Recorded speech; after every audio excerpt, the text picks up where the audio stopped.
amigo telespectador da rede de TV Mais TV Arte HD. Começa agora mais um plantão de notícias. E você confere conosco as últimas atualizações das notícias do Brasil, das cidades e do mundo. O Rio contabiliza 35 ônibus incendiados por milicianos revoltados com a morte do sobrinho do Zinho, chefe da maior milícia do estado do Rio de Janeiro. 20 militares respondem a processos disciplinares por furto de armas, arsenal de guerra do Exército em Barueri, no estado de São Paulo. Ataque em escolas em São Paulo deixa aluna morta e outros feridos. Começa agora mais uma edição do Plantão de Notícias. Terror no Rio de Janeiro. Cariocas relatam o terror após morte de miliciano e ônibus queimados no estado.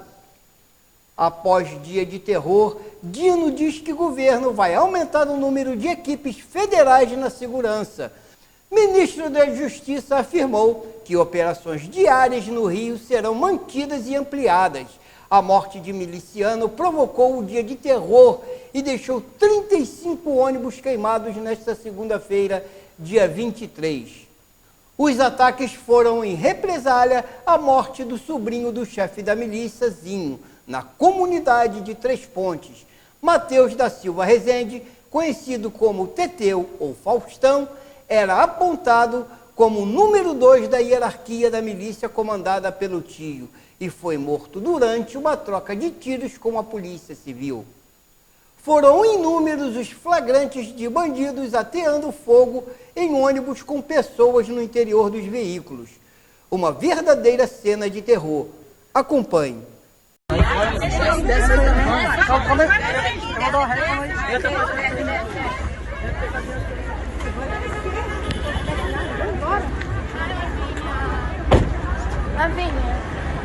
Isso, gente! Tem gente no ônibus! Tem gente no ônibus! Gente do céu! Desce do ônibus! Cadê o motorista? Cadê o motorista? Ai, que susto! Gente do céu! Ai, eu vou embora!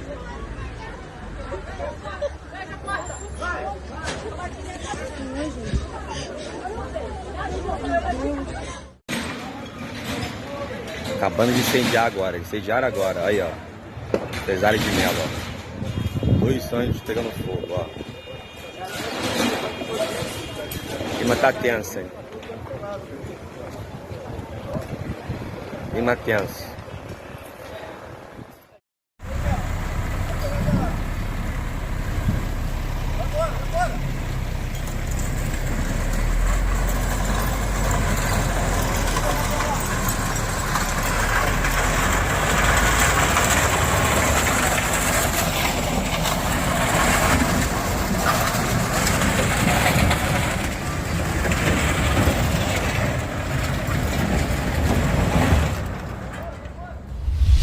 O 02 da maior milícia do Rio de Janeiro, vulgo Faustão, não resistiu aos ferimentos e faleceu no hospital em uma operação da CORE.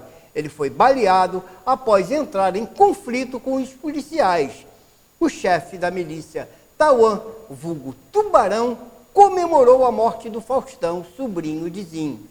Na comemoração foram flagrados várias manifestações de solta de fogos no quilômetro 40 em Seropédica.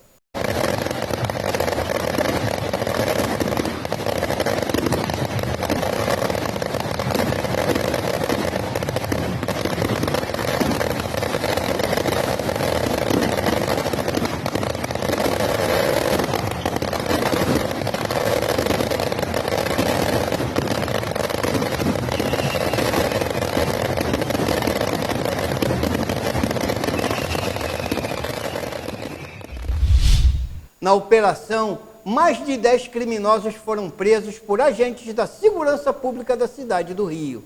As aulas da rede municipal foram suspensas, assim como a circulação de linhas do BRT Transoeste, prejudicando milhares de trabalhadores na volta de suas atividades profissionais. A reitoria da Universidade do Estado do Rio de Janeiro informou que as aulas estarão suspensas no campus da Zona Oeste nesta terça-feira, dia 24, devido à situação de insegurança, precariedade no sistema de transportes públicos. O prefeito do Rio, Eduardo Paes, foi às redes sociais para falar sobre os ataques sofridos pelos danos aos veículos do BRT. Acompanhe. Falei, gente, eu estou aqui no centro de operações do BRT, hoje é segunda-feira, são 10h30 da noite. Não tivemos problemas na Transcarioca e na Transolímpica e tivemos os problemas que vocês sabem na Transoeste. Foram cerca de 5 estações afetadas, né? Nós vamos tentar colocar todas elas para funcionar amanhã. Agora, mais lá pelas 8h30, 9h da noite, a gente começou a conseguir liberar as pistas da Transoeste, fazer com que o serviço voltasse a funcionar.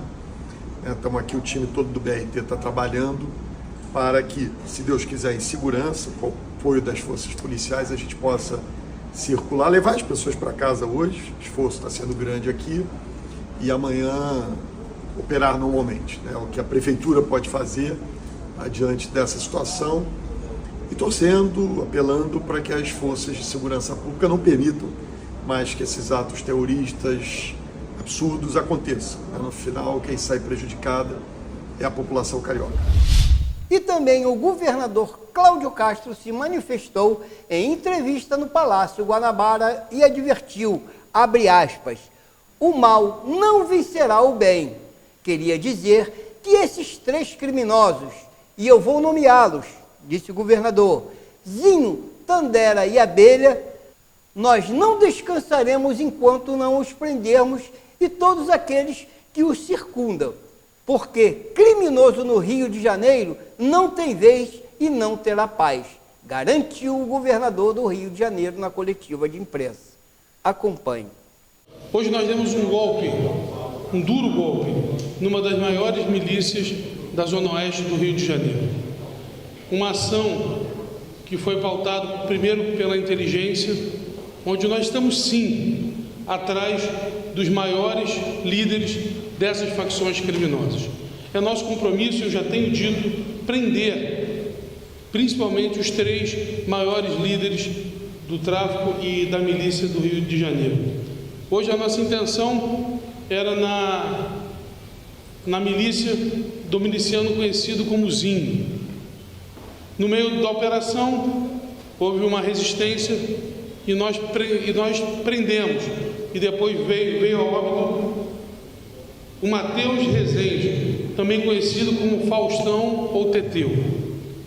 Para que a gente possa contextualizar quem era esse. Além de sobrinho, também era o 02, conhecido como Senhor da Guerra, aquele que era responsável pela guerra da facção, mas também era o responsável pela união entre tráfico e milícia, fazendo as narcomilícias.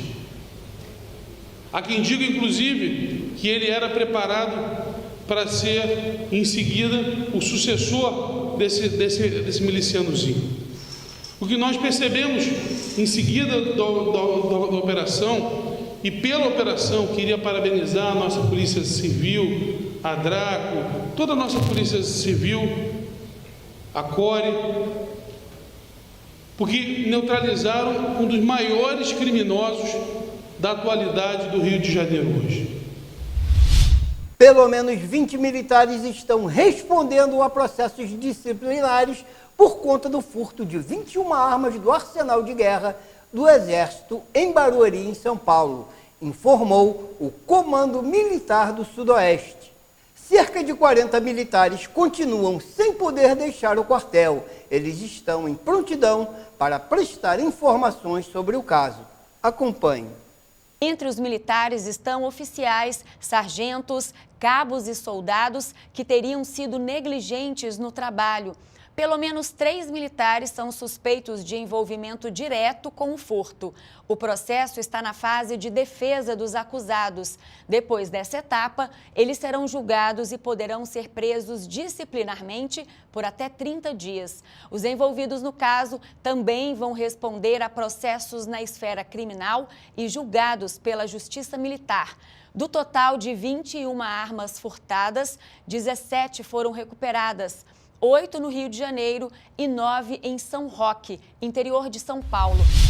E um ataque a tiros em uma escola na zona leste de São Paulo resultou na morte de uma adolescente de 17 anos e deixou 3 jovens feridos. O autor dos disparos, um adolescente de 16 anos, que também era aluno da escola, alegou que a motivação do ataque foi bullying e homofobia. Ele efetuou pelo menos 4 tiros antes de ser apreendido e todos os feridos estão em tratamento médico sem risco de vida. O atentado aconteceu por volta das 7h30 da manhã. O autor dos disparos é um adolescente de 16 anos, aluno da escola. A motivação seria bullying e homofobia. Ele disparou pelo menos 4 tiros. Giovana Bezerra, de 17 anos, foi atingida na cabeça e não resistiu. Outras 2 alunas foram feridas por disparos e um outro se machucou na fuga. Todos foram atendidos neste hospital e não correm risco de morrer. O adolescente foi apreendido e entregou a arma usada no crime. Uma linha de preocupação nossa, a preservação do local onde ele mora e a expedição de uma autorização judicial para o cumprimento de mandado de busca, ou então, se os pais autorizarem, isso vai ser feito pelos policiais civis para ver se existe algum computador, algum aparelho telefônico que possam colaborar com a investigação ou saber se isso foi um plano arquitetado entre mais pessoas, se ele participava de algum outro grupo. Sem citar o caso explicitamente, o presidente Lula condenou o acesso de crianças a armas. O ministro da Justiça, Flávio Dino, informou que o Laboratório de Crimes Cibernéticos da pasta foi acionado para ajudar a Polícia de São Paulo nas investigações. O governador de São Paulo, Tarcísio de Freitas, informou que uma ronda da patrulha escolar havia sido feita na última sexta-feira, além de outras ações preventivas, como treinamentos contra a agressão. Medidas que foram implantadas depois do ataque na escola Tomásia Montoro, também na capital paulista, em março deste ano, em que uma professora foi morta. A gente tem que combater o bullying, a gente tem que combater a homofobia. E depois de uma situação dessa, você chega à conclusão que não estamos sendo capazes, ainda não chegamos no que é o ideal. A gente vai estudar outras medidas, né, para ver se botão do pânico ligado. A gente já tem um botão que foi criado, né, com a Secretaria de Segurança Pública. A gente vai tentar criar a mesma facilidade no aplicativo da educação para ver se a gente conecta os dois dispositivos. Vamos ver que tipo de medidas a gente pode ter para monitorar de uma forma ainda mais efetiva essas ameaças, para impedir que essas coisas aconteçam. E assim nós vamos encerrando mais uma edição do Plantão de Notícias, agradecendo a você, amigo telespectador e assinante, a toda a nossa equipe técnica, desejando um bom início de semana e até a próxima edição.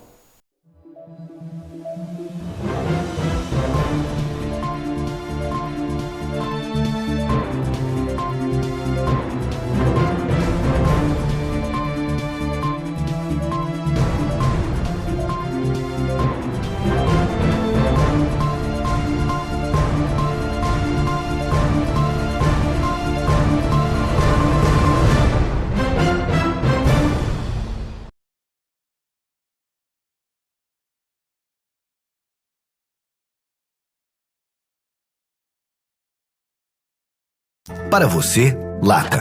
Para ele, casa. Para você, pneu usado. Para ele, academia. Para você, garrafa. Para ele, maternidade. O que para você é lixo, para o mosquito da dengue é um luxo.